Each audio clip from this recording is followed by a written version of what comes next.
नमस्कार, मैं सुशीला देवी अपने यूट्यूब चैनल पर आप लोग को स्वागत करती हूँ। मैं आप सबके बीच लेके आई हूँ सोहर गीत।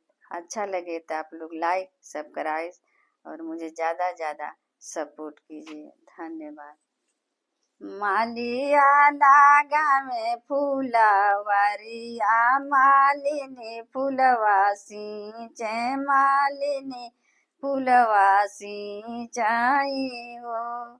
मालिया लागा में बगियावा मालिनी फूलवा सींचे मालिनी फूलवा सींचाई हो। बारहे बारिश के कन्हैया मालिनी देखी बिहसे मालिनी देखी बिहसाई हो।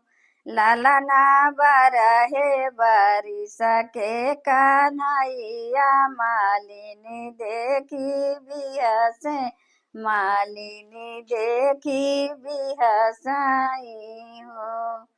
काना छोड़ी देता राजा राजा वड़िया वरी चौपैया हमाई ले रहत हमाई ले रहत हो।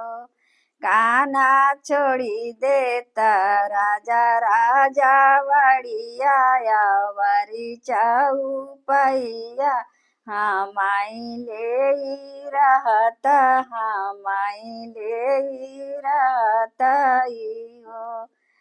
मालिनी छोड़ी देबो राजा राजा वड़िया वरी चौपैया तुहाई ले रहब तुहाई ले रहबई हो।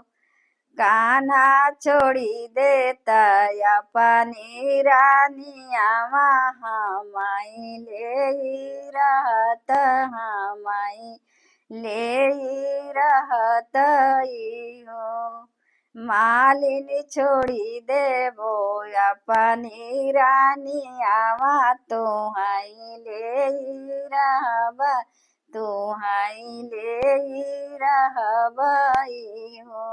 मालिनी छोड़ी देब अपनी रानिया तुहाई ले रहब तुहाई ले रहबई हो।